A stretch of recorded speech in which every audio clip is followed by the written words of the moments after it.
মহিলা সংরক্ষণ বিল পেশ করার চেষ্টা আগেও হয়েছে। অটল বিহারী বাজপেয়ী চেষ্টা করলেও সংখ্যার অভাবে তা পারেননি, তাই এই পুণ্য কাজের দায়িত্ব তাঁর ওপরই ন্যস্ত হয়েছে। নতুন সংসদ ভবনে নিজের বক্তব্যে এমনটাই দাবি করলেন প্রধানমন্ত্রী। महिला आरक्षण को लेकर संसद में पहले भी कुछ प्रयास हुए हैं। 1996 में इससे जुड़ा बिल पहली बार पेश हुआ था। अटल जी के कार्यकाल में कई बार महिला आरक्षण का बिल पेश किया गया, कई बार, लेकिन उसे पार कराने के लिए आंकड़े नहीं जुटा पाए। ईश्वर ने ऐसे कई पवित्र काम के लिए मुझे चुना है। कल ही कैबिनेट में महिला आरक्षण वाला जो विधेयक है उसको मंजूरी दी गई है। इस विधेयक का लक्ष्य लोकसभा और विधानसभाओं में महिलाओं की भागीदारी का विस्तार करने का है। मैं देश की माताओं, बहनों, बेटियों को नारी शक्ति वंदन अधिनियम के लिए बहुत बहुत बधाई दूंगा। मैं सभी माननीय सांसदों से, दोनों सदन के सभी माननीय सांसदों से इसे सर्वसम्मति से पारित करने के लिए प्रार्थना करते हुए आपका आभार व्यक्त करता हूं। মহিলা সংরক্ষণ তো 1989-তে পঞ্চায়েত ভোটে চালু করেছিল রাজীব গান্ধীর সরকার। তারপর বহুবার কংগ্রেস সরকার এই বিল পাশ করানোর চেষ্টা করেছে। মনমোহন সরকার যে মহিলা সংরক্ষণ বিল পেশ করেছিল তা আজও জীবিত, দাবি লোকসভায় কংগ্রেসের দলনেতা অধীর রঞ্জন চৌধুরীর। महिला आरक्षण 1989 में जब राजीव जी प्रधानमंत्री थे तब स्थानीय निकायों के चुनाव में उन्होंने 1/3 आरक्षण महिलाओं के लिए सुनिश्चित किया था। तत्पश्चात कांग्रेस की सरकारों ने लगातार प्रयास किया कि महिला आरक्षण का बिल पास हो, कानून बने। राजीव जी की सरकार, नरसिम्हा राव जी की सरकार, फिर डॉक्टर मनमोहन जी की सरकार, अलग अलग सरकारों ने अलग अलग समय पर अपनी हैसियत के अनुसार उसको पास कराने की प्रयास किया।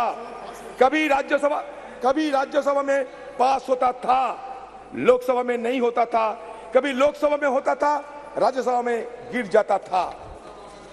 डॉक्टर मनमोहन सिंह की सरकार के वक्त जो ये बिल आया वो आज तक जीवित है, राज्यसभा में पास हुआ है। आने वाले विशेष सत्र है इसमें महिला आरक्षण की उस बिल को पास किया जाए, पारित किया जाए। ये बहुत महत्वपूर्ण है, ऐतिहासिक है। आपको ज्ञान है कि पूर्व कांग्रेस अध्यक्षा श्रीमती सोनिया गांधी ने पत्र भी लिखा था हमारे प्रधानमंत्री जी को, पत्र लिखा था। हम फिर से उस मांग को इस प्रस्ताव के जरिए दोहराते हैं। অধীর রঞ্জন চৌধুরীর বক্তব্য ঠিক নয়। মনমোহন সরকারের আমলে পেশ করা বিল আর জীবিত নেই। যে সরকার নেই তার বিল কিসের, প্রশ্ন অমিত শাহর। माननीय अधीर रंजन जी ने जो कहा वो फैक्चुअली इनकरेक्ट है कि पुराना बिल अभी भी जीवित है। मेरी स्पष्ट जानकारी है कि पुराना बिल लैप्स कर गया है। अधीर रंजन जी ने जो कहा है उसके समर्थन में उनके पास कोई डॉक्यूमेंट है तो टेबल पर रखने चाहिए। एक, या तो उन्होंने स्टेटमेंट विड्रॉ करना चाहिए। दूसरा, उन्होंने कहा कि इस बिल को लोकसभा ने भी कभी पारित किया था राजीव गांधी जी के समय में, कभी नहीं हुआ है। माननीय अध्यक्ष जी, ये दोनों चीजों को माननीय बैठिए ना प्लीज। मैं आगे कहता हूं प्लीज, मैं आगे माननीय सर प्लीज आप बैठ जाइए। मुझे पूरा तो प्लीज माननीय अध्यक्ष जी, कल्याण जी प्लीज। माननीय अध्यक्ष जी, लोकसभा में जो बिल पारित होता है, अगर राज्यसभा उसको पारित नहीं करती है और लोकसभा का कार्यकाल समाप्त होता है तो वो बिल अपने आप लैप्स हो जाता है। मैं मानता हूं कि इस चीज को स्पष्टता करनी चाहिए और माननीय अध्यक्ष जी, अगर उनके पास अलग जानकारी है तो सदन के टेबल पर रखनी चाहिए। মহিলা সংরক্ষণ বিল পেশের কৃতিত্বের কোনো লড়াইকেই সমর্থন করে না তৃণমূল। আর এসবের আগেই তো মহিলাদের প্রার্থীপদে অগ্রাধিকার দিয়েছে তৃণমূলই, দাবি শশী পাঁজার। দেখুন, কৃতিত্বের দাবির কোনো লড়াইতে তৃণমূল কংগ্রেস, সর্বভারতীয় তৃণমূল কংগ্রেস সেটা যাচ্ছে না।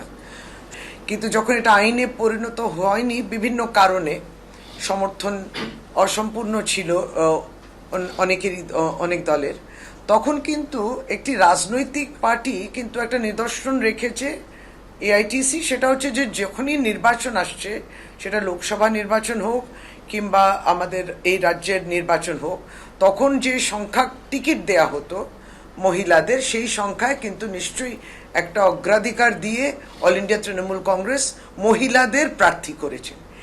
এই দিক দিয়ে এই সকলের সমর্থন প্রয়োজন যদি এই বিলটা উত্থাপন হয়, আর আইন করার জন্য প্রত্যেকেরই সমর্থন নিশ্চয়ই এটা দরকার। কোনো ক্রেডিট ওয়ারে প্রয়োজন নেই আমার মনে হয়।